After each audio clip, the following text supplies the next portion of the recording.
नमस्कार, take it otherwise में आपका स्वागत है।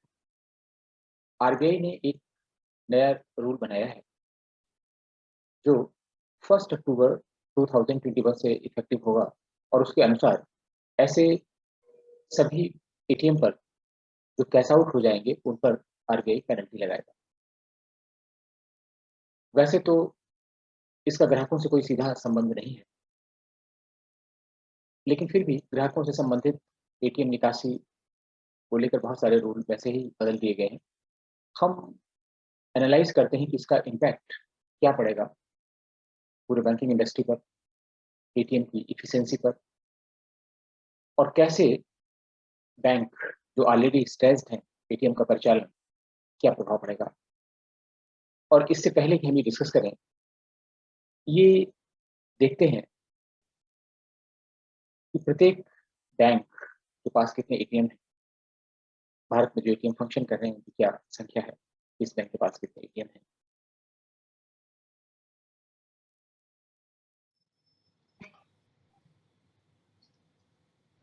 टेबल से देख सकते हैं, पूरे भारत में इस समय एटीएम की संख्या 2,13,766 है और इसमें पब्लिक सेक्टर बैंक यानी सरकारी बैंक की एटीएम की संख्या 1,36,889 है। इसमें स्टेट बैंक की अकेले संख्या 63,906 है।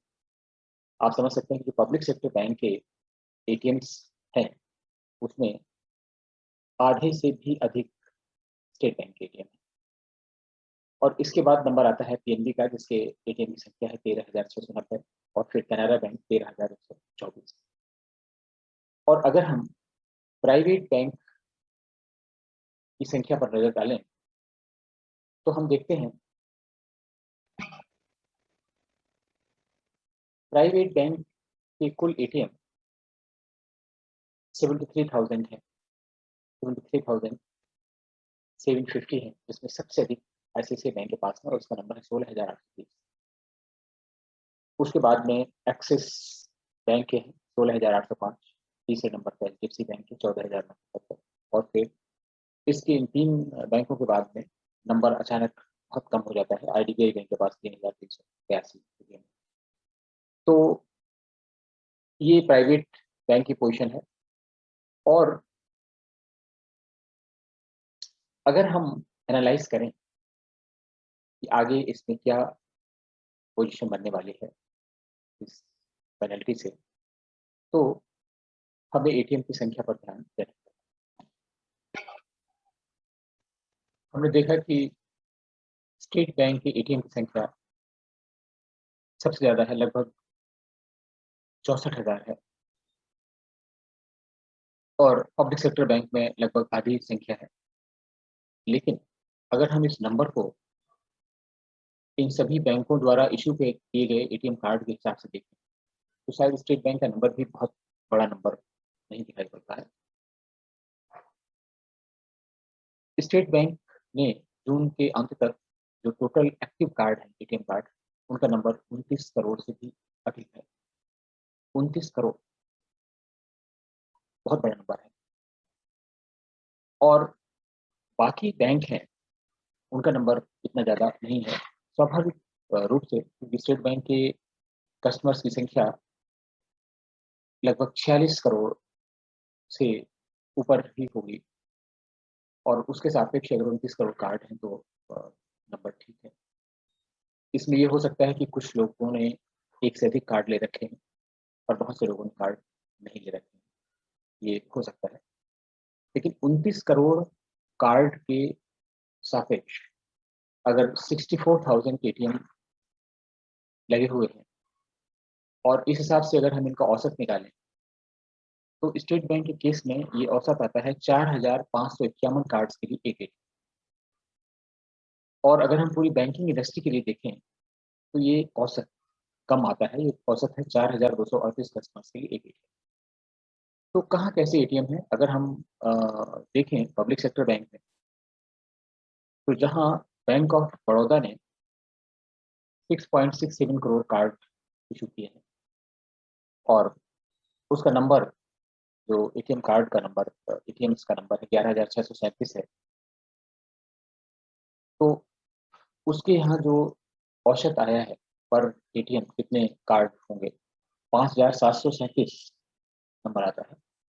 इस 5,737 एटीएम कार्ड्स के सापेक्ष एक एटीएम, ये एक इस ढंग से हम कल्पना करें कि एक बैंक ने एक औसत बनाया है कि जितने उसने कार्ड इशू किए हैं, उस कार्ड के सापेक्ष कितने एटीएम खोलने चाहिए। अगर ये सारे एटीएम ऑन साइट एटीएम होते या ऐसा नियम होता कि किसी पर्टिकुलर बैंक के कस्टमर उसी बैंक के एटीएम से निकालेंगे, तो क्या स्थिति बनती। अभी तो नेटवर्क एटीएम है, एक दूसरे से इंटरचेंजेबल भी है, दूसरे एटीएम से भी पैसे निकालते हैं, लेकिन अगर उसी एटीएम से निकालते तो ये नंबर होता बैंक ऑफ बड़ौदा का 5,737 कस्टमर के लिए एक एटीएम।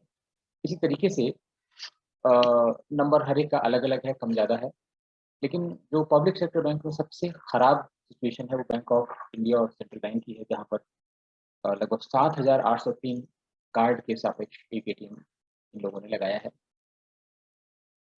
प्राइवेट बैंक के केस में अगर हम देखें, आईसीआईसीआई बैंक ने सबसे अधिक 16,830 एटीएम लगाए हैं और 3.91 करोड़ के एटीएम कार्ड, और इस हिसाब से अगर हम इनका औसत देखें तो ये आता है 2,324 का। ठीक है, ये नंबर अगर हम पब्लिक सेक्टर बैंक्स के कंपैरिजन में देखें तो बहुत अच्छा है। एटीएम का नंबर स्टेट बैंक के कंपैरिजन में बहुत कम, लेकिन पर एटीएम उनके अपने कार्ड होल्डर कितने हैं इसका जो औसत निकालें तो अच्छा आता है।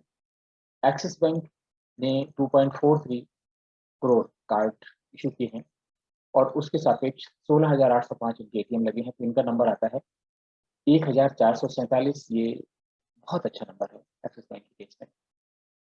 एचडीएफसी बैंक ने 3.77 करोड़ एटीएम कार्ड इशू किए हैं और इस तरीके से इनका औसत ज़्यादा है अपने प्राइवेट पीएफ से, यानी आईसीआईसीआई और एक्सिस बैंक से 2,524 आता है, पर पब्लिक सेक्टर बैंक के कंपेरिजन में ठीक है। पूरे बैंकिंग इंडस्ट्री में जहाँ बहुत से ऐसे बैंक हैं, खासतौर से नए बैंक हैं जिन्होंने कोई एटीएम नहीं लगाया है, बहुत कम एटीएम लगाए हैं, तो उनका नंबर स्वाभाविक रूप से बहुत ज़्यादा होगा ही होगा। लेकिन इसका फ़र्क क्या होता है? इसका फ़र्क यह होता है कि जब एक बैंक का कस्टमर दूसरे बैंक के एटीएम से ट्रांज़ैक्शन करता है, तो हो सकता है आज के नियम के अनुसार भी कस्टमर को तो कुछ पे नहीं करना होगा, इसलिए नहीं पे करना होगा क्योंकि उसके जो फ्री ट्रांज़ैक्शन अलाउड हैं, उसके हिसाब से उसे कुछ देना नहीं होगा। लेकिन बैंक जो हैं, वो आपस में लेन-देन करना पड़ेगा, तो प्रति ट्रांज़ैक्शन अभी तक ₹15 देना पड़ता था और अब प्रति ट्रांज़ैक्शन ₹17 हो गया है। यानी अगर स्टेट बैंक का कस्टमर एक्सिस बैंक के एटीएम से कोई विथड्रॉल निकालता है, तो स्टेट बैंक को, एक्सिस बैंक को ₹17 देना पड़ेगा। इसी तरीके से है, जो भी बैंक का कस्टमर दूसरे बैंक से निकालेगा, तो इस तरीके का लेन-देन। तो इस तरीके से जब दूसरे बैंक का कस्टमर किसी बैंक के एटीएम से ट्रांज़ैक्शन करता है, पेमेंट निकालता है, उसे एक्वायरर कहते हैं। ऐसे बैंक को एक्वायरर कहते हैं। और जिस बैंक के कस्टमर दूसरे बैंक के एटीएम से ट्रांज़ैक्शन करते हैं, पैसे निकालते हैं, उनको इश्यूर कहते हैं। और इस तरीके से जो नेट पोजीशन बैंक की होती है, नेट एक्वायरर है, नेट इश्यूर है, उस हिसाब से बैंक को दूसरे बैंकों को पैसा देना पड़ता है या उनसे पैसा मिलता है। स्टेट बैंक इतने सारे एटीएम होने के बाद, क्योंकि उनका नंबर एटीएम कार्ड का बहुत ज़्यादा है और इनके कार्ड होल्डर दूसरे बैंक के एटीएम इस्तेमाल करते हैं, तो बहुत बार ऐसी पोजीशन होती है कि स्टेट बैंक नेट एश्योर हो जाता है, यानी उनको दूसरे बैंक को पैसा देना पड़ता है इनके अपने अपने कस्टमर्स के लिए। इसी के परिप्रेक्ष्य में जो रिजर्व बैंक ने बहुत सारे चेंजेस किए हैं, नंबर ऑफ ट्रांजैक्शंस कम किए हैं, उनके पीछे भी लॉजिक यही है कि जो बैंकिंग के जो हैं, इसका इसकी कीमत इतनी कम है भारत में, अगर हम विदेशों के कंपैरिजन में देखें तो बहुत सस्ती है बैंकिंग यहाँ पर, और इस तरीके से अफोर्डेबल तो होनी चाहिए कस्टमर्स के लिए, लेकिन एक हिसाब से बैंकों के लिए वायबल नहीं हो रही है और एटीएम ट्रांजैक्शन खास तौर से बहुत वायबल नहीं है। जैसे स्टेट बैंक के एटीएम का अगर एनालिसिस करें, तो इनके अधिकतर एटीएम ग्रामीण और अर्ध शहरी क्षेत्रों में है, जहाँ पर दूसरे बैंक के एटीएम, खासतौर से प्राइवेट बैंक के एटीएम नहीं है। और वहाँ पर ग्रामीण इलाकों में, अर्ध शहरी इलाकों में एटीएम को मेंटेन करना बहुत मुश्किल है। और आजकल एटीएम का रख-रखाव, इनका ऑपरेशंस काफ़ी कॉस्टली हो गया है। इसलिए ये ल्यूक्रेटिव बिज़नेस नहीं है और इसी कारण ज़्यादा से ज़्यादा बैंक कोशिश करते हैं कि वो एटीएम ना लगाएँ और उनको दूसरे बैंक को अपने ग्राहकों के लिए पेमेंट करने में कोई दिक्कत नहीं आती है। इसलिए विदेशी बैंक तो बहुत कम एटीएम या बिल्कुल एटीएम नहीं लगाते हैं। और जहाँ पर व्हाइट लेबल एटीएम और जो इस तरह की व्यवस्था विदेशों में है, वहाँ पर इस बिज़नेस से लोगों को अर्निंग होती है, इसलिए कई तरह के एटीएम फंक्शन करते हैं, बैंकों के अलावा भी लोग एटीएम लगाते हैं। लेकिन यहाँ पे मेंटेनेंस कॉस्ट बहुत ज़्यादा है, इसलिए रिज़र्व बैंक ने भी रिस्ट्रिक्शंस लगाए हैं और जो बैंकों की इंटरचेंजेबिलिटी है, मीन्स जो कॉस्ट है, उस पर भी रिज़र्व बैंक ने किया है। अभी तक जो ₹15 ट्रांज़ैक्शन देना होता था, उसमें ₹17 कर दिए गए हैं। अब जो पेनल्टी लगाई जा रही है, वो किस तरह से लगाई जा रही है? रिज़र्व बैंक ने निर्देश दिया है कि 1 अक्टूबर से बैंक के जिन एटीएम में कैश आउट होगा, उन पर ₹10,000 की पेनल्टी लगाई जाएगी। मीन्स ये मंथली बेसिस पे देखा जाएगा। लेकिन इसमें छूट दी गई है, थोड़ा-सा छूट ये दी गई कि महीने में अगर 10 घंटे से ज़्यादा कैश आउट होता है, तो अगर हम देखें 1 महीने में मीन्स 30 दिन में 24 घंटे के हिसाब से, तो 10 घंटे का जो मार्जिन स्टेट बैंक ने कुशन दिया है, बहुत ज़्यादा नहीं है। क्योंकि रूरल एरिया में, सेमी अर्बन एरिया में अगर शाम को कोई एटीएम कैश आउट हो गया, खास तौर से जो सेकंड सैटरडे और लास्ट सैटरडे जिस समय बैंक बंद रहते हैं, अगर उस समय कैश आउट हो गया तो मंडे को जब बैंक खुलेगा तो उसमें तो 48 घंटे हो चुकेंगे। तो इसलिए 10 घंटे की जो सीमा है वह बहुत बड़ी नहीं है और इस तरीके से जो रूरल एरिया में और सेमी अर्बन एरिया में, जो रिमोट एरिया में एटीएम लगे हैं, उनमें इस तरह की संभावनाएँ बढ़ जाती हैं कि उनको पेनल्टी देनी ही देनी पड़ेगी। रूरल एरिया में एक और समस्या है, जो करेंसी चेस्ट की ब्रांचेज़ हैं, उनके पास ये क्वेश्चन रहता है कि पैसा उनके पास उपलब्ध है और वो एटीएम में पैसा आराम से डाल सकते हैं। लेकिन बहुत सी ऐसी ब्रांचें हैं जो हैंड बैलेंस ब्रांचें, हैंड बैलेंस ब्रांचें उनको कहते हैं जिनके यहाँ करेंसी चेस्ट नहीं होती है और वो ग्राहकों को पैसा देने के लिए दूसरी करेंसी चेस्ट ब्रांचेस से पैसा निकाल कर लाती हैं और एक अपना औसत बना लेते हैं कि उनको रोज़ कितने पैसे की ज़रूरत पड़ेगी, उतना बैलेंस रखते हैं, उसे हैंड बैलेंस कहते हैं। और अगर हम ऐसा मान लें कि उनको जो ग्राहक पैसा जमा करते हैं या जो निकालते हैं, उससे अगर उनका काम चल जाता है, तो एटीएम ऑपरेशंस के लिए उनको पैसा दूसरी ब्रांचेस से लाना पड़ता है। और इस तरीके से अगर किसी छुट्टी के दिन एटीएम में कैश आउट होता है और दूसरी ब्रांच, करेंसी चेस्ट ब्रांच जहाँ से वो उनकी ब्रांच लिंक्ड है, पैसा उनको लाना है, पैसा नहीं ला पाएँगे और वो पूरे छुट्टी के पीरियड में, हॉलिडे पीरियड में एटीएम कैश आउट रहेगा, जब तक कि पहले से वह पैसे का इंतज़ाम ना कर लें। तो अगर वो पहले से पैसे का इंतज़ाम नहीं करते हैं तो उनको ये पेनल्टी देनी ही देनी होगी और अगर पहले से इंतज़ाम करने लगें, तो उनको अननेसेसरीली एक हेवी कैश रखना पड़ेगा इन रूरल और सेमी अर्बन एरिया में जहाँ पे थोड़ा-सा सिक्योरिटी रिस्क भी होगी और इसके अलावा वो जो पैसा निकाल के रखेंगे, उस पर उन्हें वो कॉस्ट है एक तरीके से, उन्हें ब्याज भी देना पड़ेगा। तो इस तरीके से जो रूरल और सेमी अर्बन की ब्रांचेज़ हैं, उनका अपना बजट भी गड़बड़ाएगा और पेनल्टी की संभावनाएँ उन पर बहुत ज़्यादा होंगी। और जब इस तरीके से पेनल्टी बहुत ज़्यादा लगने लगेगी, पेनल्टी की संभावनाएँ बढ़ेंगी, तो रूरल और सेमी अर्बन एरिया में, रिमोट एरिया में जो एटीएम लगने वाले हैं या जो बैंक लगाने की सोच रहे थे, वहाँ एटीएम के प्रसार की संभावना कम हो जाएगी। बैंक अवॉइड करेंगे कि ऐसी जगहों पर जहाँ पर कैश भेजना संभव नहीं है, वहाँ पर एटीएम लगना कम हो जाएगा। तो इसका ये दुष्प्रभाव अ, पड़ेगा। और वैसे इस 10,000 पेनल्टी के हिसाब से अगर हम देखें तो थोड़ी एफिशिएंसी ज़रूर बढ़ेगी। बैंकों की कोशिश रहेगी कि पेनल्टी ना देना पड़े और ये पेनल्टी देना कॉस्ट के हिसाब से भले ही ज़्यादा ना हो, लेकिन एक तरीके से ब्रांच के बीच में जो डिफरेंट ब्रांचेज़ होंगी, उनके बीच में एक कॉम्पिटिशन होगा, प्रतियोगिता होगी और जब भी कभी शाखा प्रबंधक लोग मिलेंगे, उनकी मीटिंग होगी, क्षेत्रीय लेवल पर, आंचलिक लेवल पर, हेड ऑफिस लेवल पर, तो उसमें ज़रूर ये रिव्यू किया जाएगा कि किस एटीएम ने कितनी पेनल्टी दी है और उस हिसाब से उनके एनुअल अप्राइज़ल भी किए जाएँगे, तो स्वाभाविक रूप से थोड़ी-सी एफिशिएंसी ज़रूर आएगी। लेकिन इसमें ये है कि बैंकों का जो हिसाब-किताब है, वो गड़बड़ होगा और थोड़ा बहुत इम्प्रूवमेंट होगा। अब रिज़र्व बैंक को ये देखना होगा, मेरे ख्याल से कुछ समय बाद ये पोज़ीशन रिव्यू करनी पड़ेगी और ये बिल्कुल सही है कि कैश आउट तो किसी भी हालत में नहीं होना चाहिए। लेकिन इसमें हमें एक ये संतुलन बैठाना पड़ेगा कि अ, कैसे कैश आउट ना हो।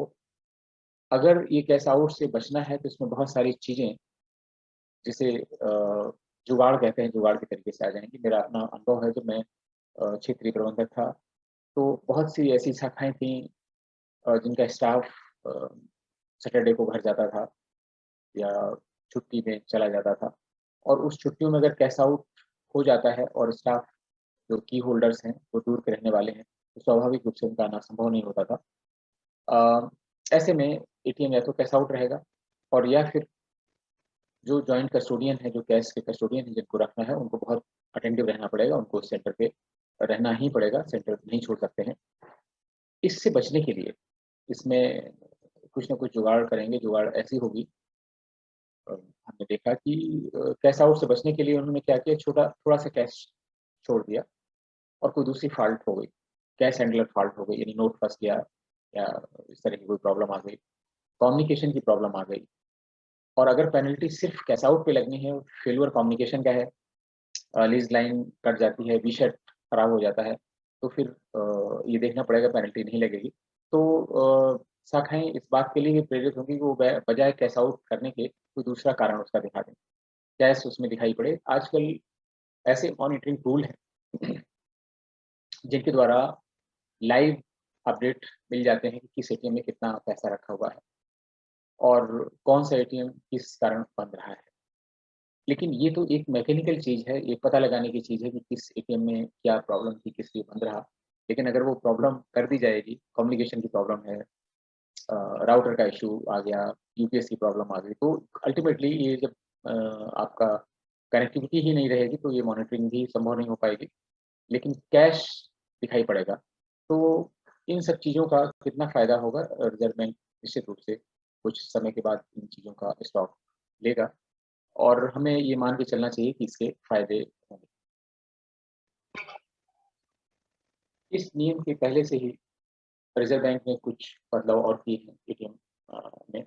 उसमें पहला बदलाव ये था जो इफ़ेक्टिव भी हो गया है 1 अगस्त 2021 से और वह ये कि अगर एक बैंक के कस्टमर दूसरे बैंक के एटीएम से विथड्रॉल करते हैं, तो वो बैंक अपने अ, उस बैंक को कितना पे करेगा अपने ग्राहक के लिए, वो अभी तक ₹15 पर ट्रांज़ैक्शन हुआ करता था, उसको रिज़र्व बैंक ने बढ़ा के ₹15 से सेपरेट कर दिया है। ये इफ़ेक्टिव भी हो गया है। और दूसरा जो बड़ा नियम हो गया है, इंडिविजुअल बैंक्स को रिज़र्व बैंक ने परमिट कर दिया है कि वो जो फ्री लिमिट फिक्स की है एटीएम ट्रांज़ैक्शन के लिए, कैश और नॉन कैश दोनों के लिए, उसके अलावा अगर वो एक्सीड करते हैं कस्टमर, तो उसमें जो चार्ज लगाएँगे उसकी अ, जो फ्री ट्रांज़ैक्शन के अलावा है, उसमें लगाने के लिए पर बैंक को परमिट कर दिया है और ज़्यादातर बैंक ने लगा दिया है, बैंक का अलग-अलग हो सकता है।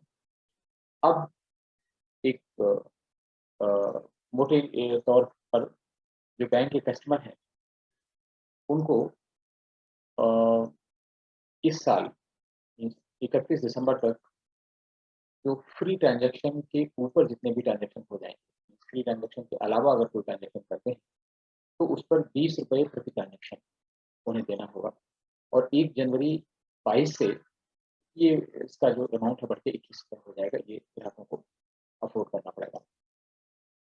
अब ग्राहकों के लिए फ्री ट्रांज़ैक्शन क्या है? 5 ट्रांज़ैक्शन पर मंथ फ्री है और इसमें दोनों तरह के ट्रांज़ैक्शन हैं, फाइनेंशियल और नॉन फाइनेंशियल ट्रांज़ैक्शन शामिल हैं एटीएम से और इसके बियॉन्ड जो ट्रांज़ैक्शन करेंगे, उसमें उनको पैसा देना होगा और जो कस्टमर्स हैं, उनको ये 5 ट्रांज़ैक्शन के लिए तो एलिजिबल होंगे ही होंगे, 3 ट्रांज़ैक्शन मेट्रो सेंटर में होंगे। इसमें थोड़ा-सा किया गया है जो फाइनेंशियल नॉन फाइनेंशियल ट्रांज़ैक्शन है फ्रॉम दूसरे बैंक के एटीएम से। अपने एटीएम से, अपने ब्रांचेस से करेंगे वो तो अलग हो गया, स्टेट बैंक ने इसके लिए अलग सीमा निर्धारित की है। मेट्रो सेंटर में दूसरे बैंक के एटीएम से 3 ट्रांज़ैक्शन और 5 transaction in non metro centre में है। इसके अलावा अगर आप ट्रांज़ैक्शन करेंगे, तो स्वाभाविक रूप से वो ₹20 का जो फिक्स किया गया है, वो आपको देना पड़ेगा। तो इस तरीके से चेंज होंगे और ग्राहकों को इस ट्रांज़ैक्शन से तो थोड़ा-सा अ, असुविधा होगी, लेकिन अभी भी एक जो संस्कृति है भारत में कैश वाली, उस पर लगाम लगेगी। और दूसरी सबसे बड़ी चीज़ है कि बहुत छोटी-छोटी राशि लोग बैंक से, एटीएम से निकालते थे। एक समय था ₹100 निकालने के लिए लोग आते थे और बहुत प्रेशर रहता था बैंकों पे कि ₹100 के नोट रखे जाएँ। अब तो कोई भी बैंक एटीएम में ₹100 के नोट शायद ही रखता हो या बहुत कम लोग रखते हैं। तो अपने आप ही उसकी सीमा बढ़ गई है। तो इससे लोगों में प्रवृत्ति आएगी कि बहुत छोटे-छोटे अमाउंट एटीएम से विथड्रॉ नहीं करेंगे, एक चीज़। दूसरी चीज़ होगी कम से कम विथड्रॉ करेंगे, means number of transaction ATM से कम होंगे और इसलिए कैशलेस ट्रांज़ैक्शन बढ़ेगा। और एटीएम का बहुत ज़्यादा नंबर होना अच्छी बात है, लेकिन ये कोई बहुत प्रोडक्टिव काम नहीं है अपने आप में, कोई रेवेन्यू जनरेटिंग सिचुएशन नहीं है। एक तरीके से सुविधा है ग्राहकों के लिए और ये ऑप्टिमाइज़ेशन इसका होना चाहिए कि हर ग्राहक तक इसकी पहुँच ज़रूर हो। और रिज़र्व बैंक को ये भी देखना होगा कि कहीं ऐसा ना हो उसके रेगुलेशन से, उसके जो पेनल्टी के प्रभाव से जो एटीएम का विस्तार है, वो विस्तार पर रोक लग जाए।